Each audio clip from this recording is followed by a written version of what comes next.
the setting of the cryptoviral extortion.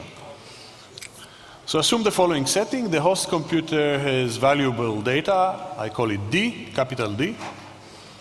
And due to laziness, the usual laziness, at the moment it's not backed up or not fully backed up.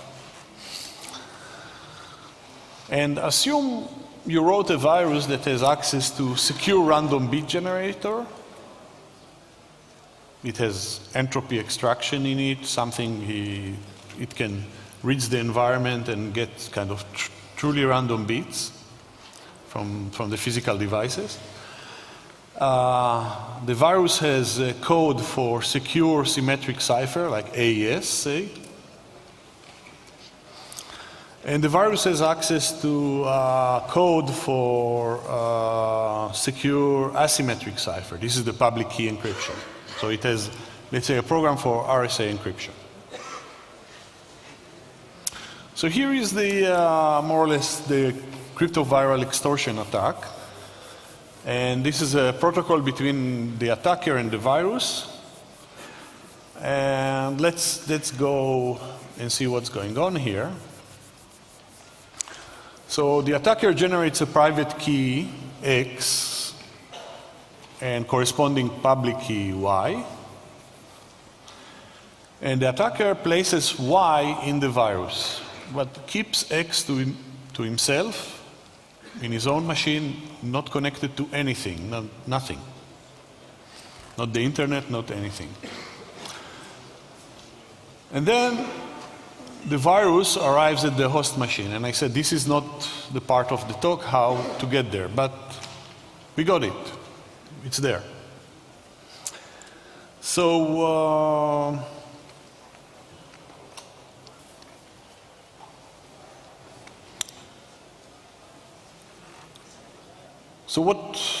what does it do there? It activates. It generates a random symmetric key K.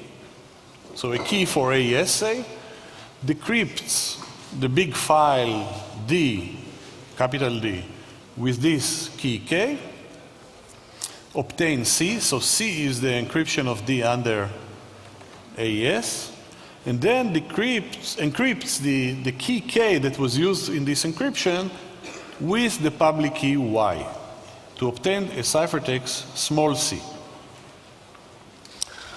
The virus deletes the data D and the key K, and then informs the victim of the attack, gives contact information for the attacker,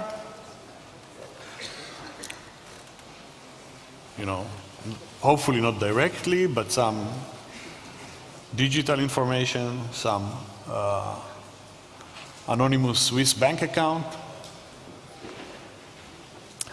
And then the victim contacts the attacker and gives the attacker C along with the ransom because it asked for some money in step 4. Step 5, the attacker obtains the ransom, and since he wants to play nice, at this point he can run away with the ransom. But if he's smart and wants to be in business, he should take C, use X, which is the asymmetric key that he has, that he is the one that has the ability to decrypt with it, and from C, using the key small x, obtains small k. The key k is sent to the victim, and then the victim, in step C, obtaining k, can decrypt capital C and get the data D. So you see what happens? Somehow there is this game that we designed. And by the way, if you have questions, just come here to the mic and disturb me in the middle.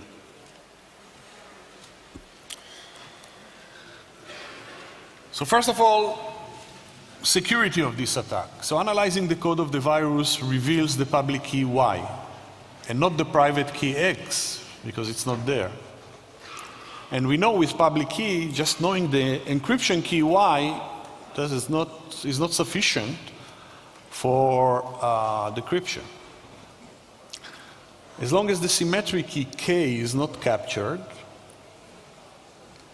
if the virus is written right, then in short time it is erased after the decryption, and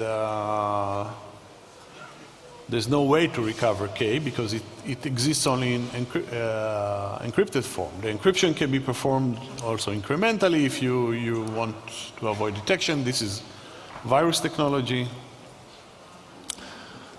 And then there are variations. You don't necessarily have to extort money. You can get data and so on. And communication can be done anonymous way and so on. So this gives security to the attacker.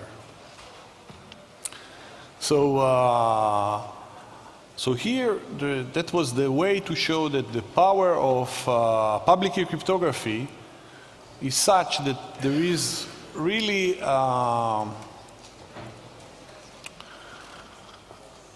unequal powers here. The attacker has the decryption key, and he's the only one that has the decryption key, and he has to be involved in the recovery. So before the involvement of public key, such a imbalance of power between attacker and attacked host did not exist, and this is the right tool for this imbalance of power. So previously, the virus could disrupt, could have done delete things and so on, but never move the power to release the information to the attacker who is remote and is not even present during the operation of the virus. Okay, so that's the first idea. The second idea that I will cover is password snatching that we did, and a typical password snatching scenario, and we did it in '97, so the examples are of that technology, but technology just worked in favor of this attack that I will talk about. But so password snatching was conceived in the multi-user machine environment, and the best password is to steal login and passwords. And the classical solution is that the attacker installs a Trojan, like a keylogger, that collects login and passwords pairs, store them in a hidden file, and the attacker later download these files to get those things. And the drawback of this classical attack is that the attacker is at risk when he or she installs the Trojan, and also when retrieving the login password information. Okay? So the idea of the deniable password snatching was, again, to use the power of cryptography and more or less public channels to make the password snatching attack deniable, such that all public actions by the attacker do not necessarily tag the attacker as the attacker. Anybody else could have done the same actions.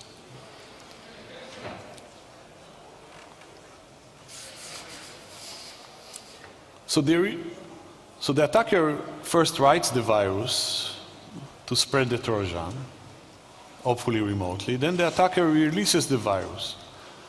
And the idea in step 2 is to release the virus in kind of anonymous spread. So the example that we did when we thought about it is, stores it on some floppy disks and leave it in a public internet cafe. That was the technology of that time, but you can think about better anonymous channels nowadays. And then in step 3, the virus infects the machine, install the Trojan. The Trojan store the